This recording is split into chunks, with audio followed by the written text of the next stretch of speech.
মানুষদের যখন বিচার কার্যকর শুরু করে দিবে তখন আল্লাহ সুবহানাহু তাআলা তিনটি পয়গম্বরকে সামনে রেখে দেবেন।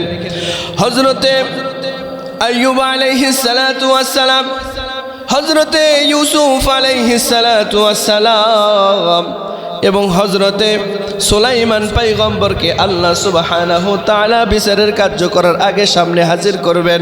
আল্লাহ সুবহানাহু তাআলা বিশ্বনবীর মাধ্যমে বলেন, আউয়ালু মা ইউহাসাবু বিহিল আবদু ইয়াউমাল কিয়ামাতিস সালাম।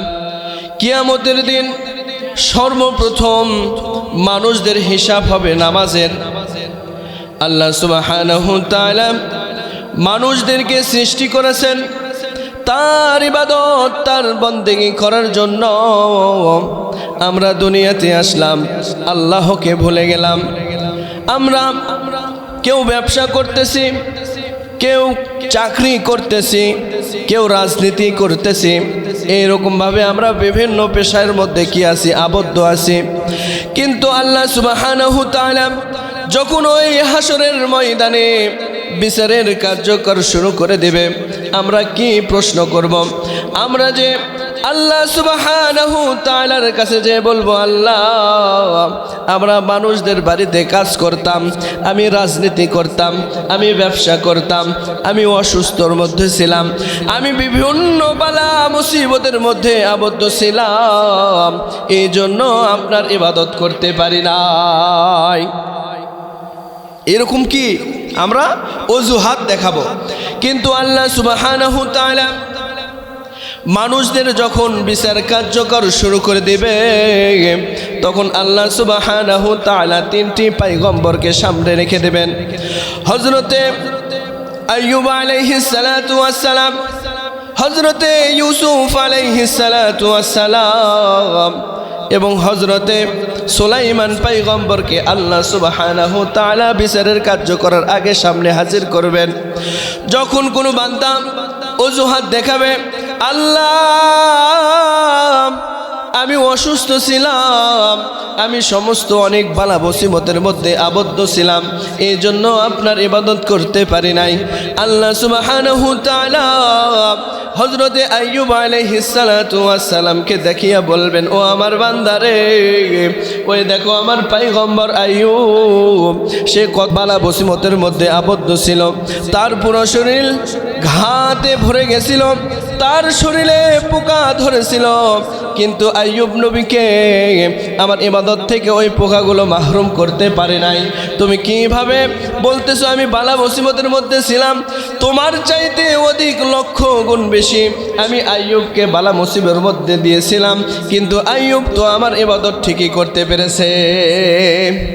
আল্লাহ সুবহানাহু তাআলা বলবেন, আইয়ুব তো তোমার চাইতেও কি ছিল, বেশি বালা মুসিবতের মধ্যে আবদ্ধ ছিল, কিন্তু আইয়ুব তো আমার ইবাদত ঠিকই করতে পেরেছে, তুমি কেন করতে পারো নাই? যাও জাহান্নামের কালকুঠুরিতে চলে যাও।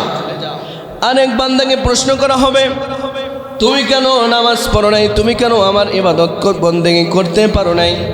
বলবেন, আল্লাহ গো, আমি মানুষের বাড়িতে কাজ করতাম, আমি চাকরি করতাম, এই জন্য আমি আপনার ইবাদত করতে পারি নাই।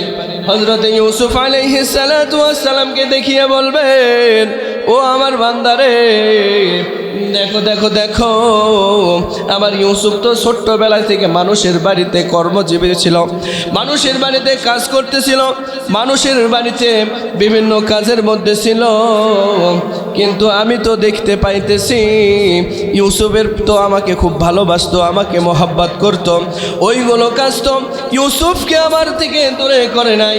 তুমি কিভাবে আমার কাছ থেকে দূরে থাকতে পারলে?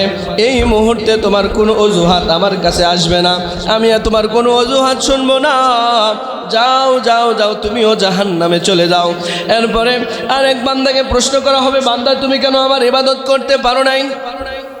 বান্দা বলবেন, আল্লাহ আমি দুনিয়াতে রাজনীতি করতাম, কি করতাম, বিভিন্ন কাজের মধ্যে লিপ্ত থাকতাম, আপনার বান্দাদেরকে আমি কি করতাম, সাহায্য করতাম, আমি রাজনীতিবিদ ছিলাম, আমি মেম্বার ছিলাম, আমি এমপি ছিলাম, আমি চেয়ারম্যান ছিলাম, এই জন্য আমি আপনার ইবাদত করতে পারি নাই।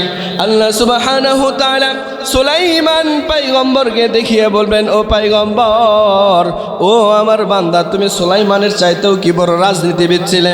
আমি তো সুলাইমানকে পুরো পৃথিবীর বাদশাহিত্ব দিয়েছিলাম।